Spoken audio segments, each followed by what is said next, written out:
નમસ્તે દર્શક મિત્રો, હું છું દિલીપ પટેલ. કાલચક્રમાં આજે 5મો એપિસોડ છે. એમાં આપણે એક વાત એવી કરવી છે કે નેતાઓ વચનો આપે છે,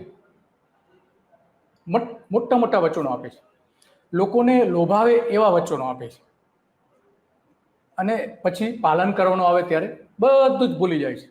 લોકોને થઈ જાય, ઓહ, આ તો આ સાચા અમારા નેતા છે.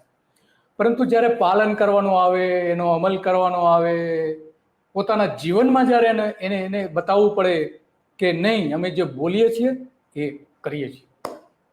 પરંતુ એવું નથી, કમનસીબે નથી એવું. 25 વર્ષથી આવું ચાલી રહ્યું છે. પહેલાના નેતાઓ હતા, વચન પાડતા, વચન બોલતા, વચનનું પાલન કરતા, બધું જ કરતા. આપણે આજે વાત કરવી છે 21 વર્ષ પહેલાની અને આજની, બંને સાથે આપણે લેવી છે. આજે બંને સાથે લેવી છે એટલા માટે જેવી છે કે 21 વર્ષ પહેલા જે જાહેરાત કરવામાં આવી હતી 22મી જાન્યુઆરી 2003ના દિવસે, 2003ના, કે આપણા માનનીય ભૂતપૂર્વ મુખ્યપ્રધાન નરેન્દ્ર મોદી, માનનીય, કારણ કે આપણે મુખ્યપ્રધાન હતા અને અત્યારે વડાપ્રધાન છે. તો મુખ્યપ્રધાન હતા ત્યારે કંઈક કહેતા હતા અને વડાપ્રધાન થયા ત્યાં સુધીની જે એમની સફર રહી એમાં કંઈક જુદું થતું હતું. એની વાત કરવી છે.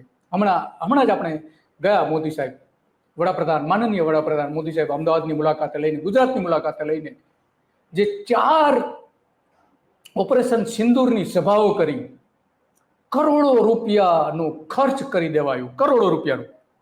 તો એની આપણે વાત કરવી છે. એટલા માટે વાત કરવી પડે છે કે જ્યારે મોદી સાહેબે લોકોના મતથી ચૂંટાઈને પહેલી સરકાર બનાવી, એના 1 મહિનાનો એટલે કે 30 દિવસનો હિસાબ જાહેર કર્યો હતો.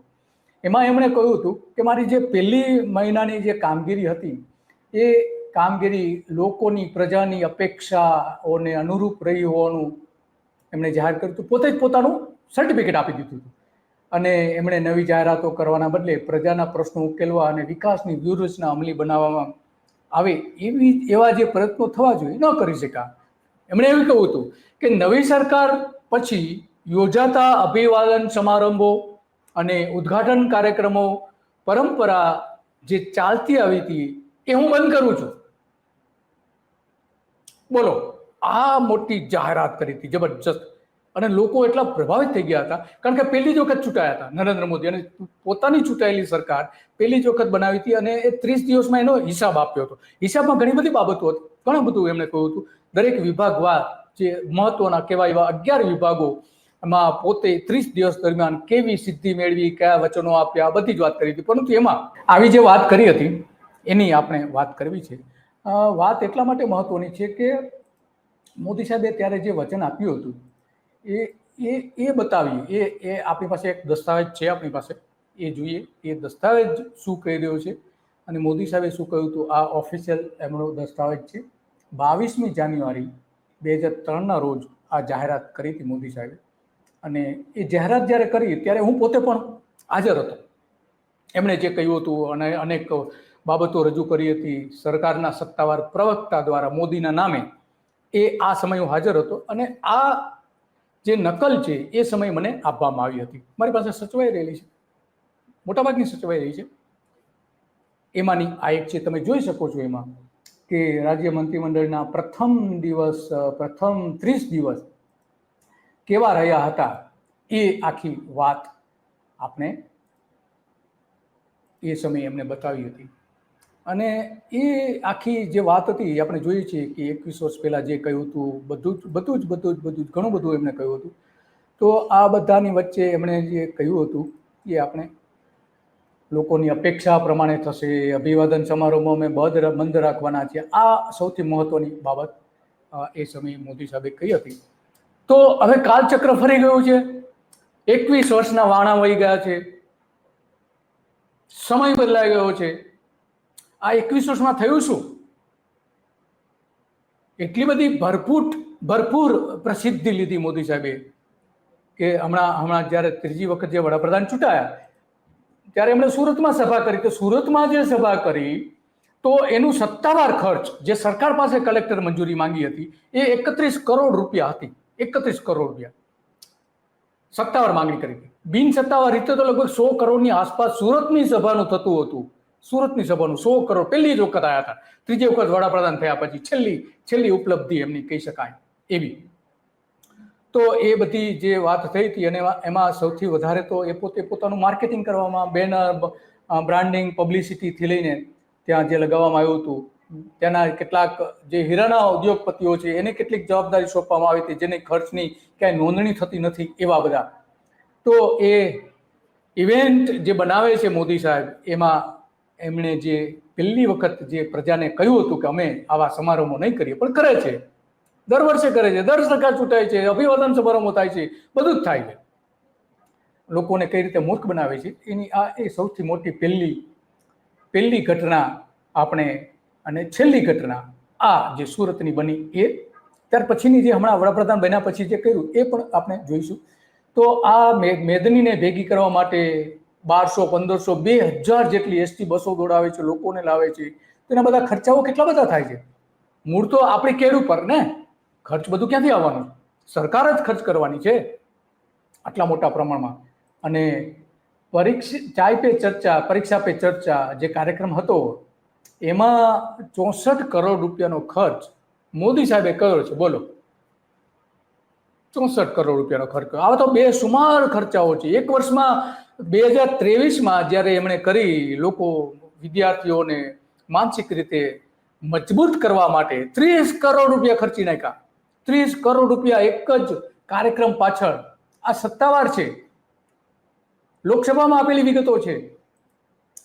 તો આ આપણા ખર્ચાળ વડાપ્રધાન, ખર્ચાળ મુખ્યપ્રધાન પોતાનું બ્રાન્ડિંગ કઈ રીતે કરે છે એ આપણે સમજી શકીએ છીએ. કારણ કે આ મોદીની જે ભવ્યતા છે એ ભવ્યતા ખરેખર કાળચક્રમાં એવી ફસાઈ ગઈ છે કે આપણા માનનીય નેતાઓ હતા, રાજકીય નેતાઓ, ગાંધીજી, સરદાર પટેલ, લાલ બહાદુર શાસ્ત્રી, અને ગુજરાતના તો હિન્દુ ચર્ચા સૌથી એકદમ સાદગીથી જીવનારા લોક પ્રતિનિધિ હતા, સાચા લોક પ્રતિનિધિ. એની સાદગી બધી જ બરબાદ કરી નાખી મોદી સાહેબે પોતાના કાર્યક્રમોમાં, અને મજાક બનાવી દીધી. આ નેતાઓની જે સાદગી હતી એને મજાક બનાવી દીધી. પ્રજાના પૈસાનો માત્ર વેડફાટ કરી રહ્યા હોય એવા ત્યાર પછીના બનાવો છે. નરેન્દ્ર મોદીને તાઇફા કરવાની હવે આદત પડી ગઈ છે. તામઝામ કરવાના બદલે પૈસા લોકોની સમસ્યા નિવારવા માટે. ગરીબી કેટલી બધી છે ગુજરાતમાં, 40% લોકો ગરીબ છે. અને અનાજ કેટલા લોકોને આપે છે? 60-70%. ગુજરાતના 60-70% તો સસ્તું અનાજ આપે છે મોદી સાહેબ, વારંવાર જાહેરાત કરે. આ 24-25 વર્ષમાં બેરોજગારી, આરોગ્યના પ્રશ્નો, જે ખેડૂતોની સમસ્યાઓ છે, એ કુપોષણની સમસ્યાઓ છે, એના માટે આવા તાઇફાઓ નથી કરતા. એ દૂર કેમ થાય એના માટે. તો આ કાલચક્ર છે એ કાલચક્ર સતત ફરતું રહે છે. એનું આ સૌથી મોટું ઉદાહરણ આપણે છીએ. કારણ કે 40% લોકો જે આર્થિક સ્થિતિ ખરાબ હોય ત્યારે આવા ખર્ચાઓ કઈ રીતે પોસાય? બિલકુલ ન પોસાય. અને એટલા માટે આજે પ્રશ્ન આપણે ઊભો થયો છે. અને પ્રશ્ન ઊભો થવા પાછળના ઘણા બધા કારણો છે. હમણાં આપણે મોદી સાહેબ ગુજરાતની મુલાકાતે આવીને ગયા, વડાપ્રધાન હતા ત્યારે, તો એમણે જે સ્પીચ આપી હતી એનો કેટલો ભાગ આપણે જોવા જેવો છે. જે શું કહ્યું હતું એ જોઈએ આપણે. हम किसी से दुश्मनी नहीं चाहते, हम सुख चैन की जिंदगी जीना चाहते हैं. हम प्रगति भी इसलिए करना चाहते हैं कि विश्व की भलाई में हम भी कुछ योगदान कर सके.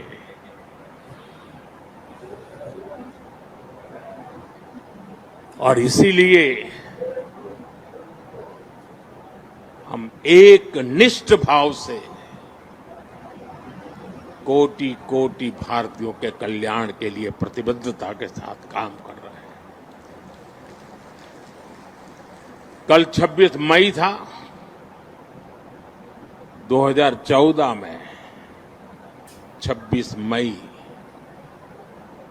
मुझे पहली बार देश के प्रधानमंत्री के रूप में शपथ लेने का अवसर मिला.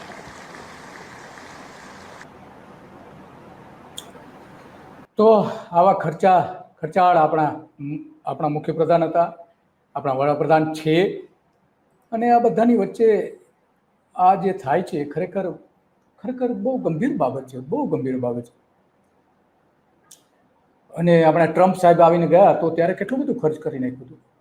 ટ્રમ્પને ગુજરાતમાં લાવીને પોતાનું માર્કેટિંગ કરીને અને ટ્રમ્પને જાણે કે ટ્રમ્પને મદદ કરી રહ્યા હોય એવું, એક પોતે બે મિત્ર હોય, બે મહાન શક્તિ બે મિત્ર બની ગઈ હોય એ પ્રકારનું અહીંયા અમદાવાદના સ્ટેડિયમમાં, ક્રિકેટ સ્ટેડિયમ કે વિશ્વનું સૌથી મોટું ક્રિકેટ સ્ટેડિયમ હતું, અને પહેલા વહેલા એમને બોલાવવામાં આવ્યા હતા અને એમાં એમણે કાર્યક્રમ કર્યો હતો, ગરીબોને ઢાંકી દઈ કે લઈને ઘણું બધું કર્યું હતું એમણે. તો એ કાર્યક્રમ પાછળ સત્તાવાર રીતે અને બિન સત્તાવાર રીતે લગભગ 800 કરોડ રૂપિયાનું ખર્ચ થયું હતું. તમામ પ્રકારનું ખર્ચ આવી જાય એમાં કર્મચારીઓ અધિકારીઓનો પગાર આવી જાય, લોકોને લાવવા જવા માટેની બસની વ્યવસ્થા કરવામાં આવી, કારણ કે 1 કરોડ લોકો સ્ટેડિયમમાં ને 1 કરોડ લોકો રસ્તામાં, આમ કરીને 2 કરોડ લોકોને ભેગા કરવાના હતા. કેટલા થયા એ તો આપણે જોઈએ છીએ. તો એની પાછળના કેટલા તામઝામ પાછળના ખર્ચાઓ જે થયા હતા. તો આ બધા બાબતો છે આપણી પાસે, અને આ કાળચક્રમાં આપણે ફસાઈએ છીએ, લોકો ફસાય છે, નેતાઓ આવે છે, નેતાઓ જતા રહે છે, પરંતુ પ્રજા ઠેરની ઠેર છે. આજે પણ 40% ગુજરાતના લોકો ને આર્થિક રીતે પરેશાન છે. ગરીબી 33% તો ગરીબી છે, 33% લોકો ગરીબ છે ગુજરાતને, અને કહે છે કે ગુજરાત એક મોડેલ સ્ટેટ છે. કયા આધાર ઉપર ગુજરાત એક મોડેલ સ્ટેટ બની શક્યું છે સામાજિક રીતે? જ્યારે એક વ્યક્તિને રહેવાનું પાકું મકાન હોય, એના આવકના પૂરતા સાધનો હોય, પોતાનું ઘર સારી રીતે ચલાવી શકે એવા હોય, એવી ક્ષમતા હોય, ત્યારે સાચી નેતાગીરી કહેવાય. બાકી બધી આપણે જાણીએ છીએ તાઇફાઓ, બીજું તો શું, તાઇફાઓ. અને આ કાલચક્રમાં બધા જ ફસાઈ ગયા છે. બસ આજે આટલું, અને આવી જ બાબતો ઉપર આપણે ચર્ચા કરતા રહીશું. નેતાઓના વચનો, ઇતિહાસ શું કહે છે અને અત્યારે શું પરિસ્થિતિ છે, એની બને ત્યાં સુધી આપણે એની સાથે જોડતા રહીશું. નમસ્તે.